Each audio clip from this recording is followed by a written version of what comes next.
Great to have you with us on Fox Sports this Sunday. If you are just joining us here at Winton, we are counting down to race 10 of the championship.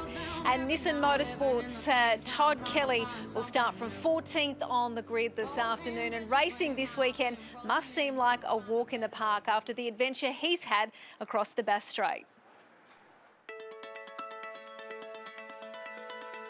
General idea is that we get together and talk motor racing, but I first of all have to talk about the Bass Strait crossing. What on earth possessed you to do that? It's not something that I'd ever planned to do. It was actually the idea of one of my mates, Robbie O'Brien, on the way back from a dirt bike ride, and that was just over a year ago. We thought it'd be a good opportunity to really challenge ourselves. None of us had been out in the actual open ocean alone before, not really any nautical experience like that. Plenty of time on the Murray River, which is not Bass Strait, and none of us had really spent much time on jet skis, so it was a good learning opportunity and opportunity to challenge ourselves. So what was the weather like? I imagine that being Bass Strait, you had everything from calm to horrid. We needed a 3 to 4 day window of ideal conditions. If we got that wrong out in the middle of Bass Strait, I probably wouldn't be here at Winton this weekend. So we thought that that was a really good opportunity last Friday. We had 4 days and the weather was actually showing to improve every day to the point where it was just complete calm. So we set off on the Friday, got all the way to Flinders Island, and from that point the weather progressively got worse. We actually got fairly well clobbered for the second half of the trip.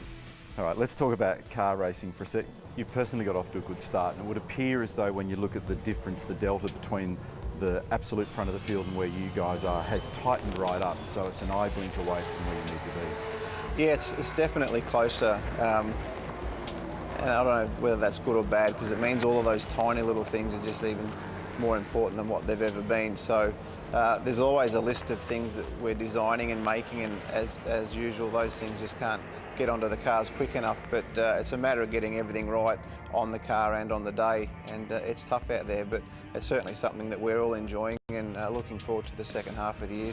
There's still a fair fire in your belly. I mean, I go back a couple of years when we were at Queensland Raceway and thing let go on, and there was a little volcano eruption there from you, so racing still matters.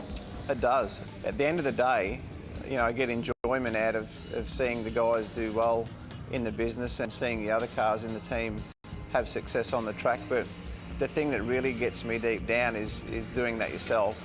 The competition, you know, catching cars, passing cars, qualifying well, that's what means the most to really any driver, and that's what I get a lot of enjoyment out of and still do.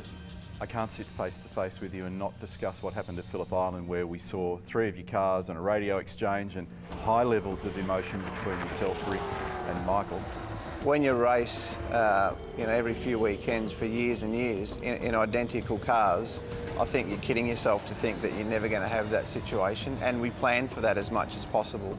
But at the end of the day, you always need to beat your teammate, and you can't get that out of the back of your head when you're racing, and especially when everyone's fatigued at the end of the race. You know, you kind of lose focus of all of those things that we've discussed and been told, and you go back to just being a racer.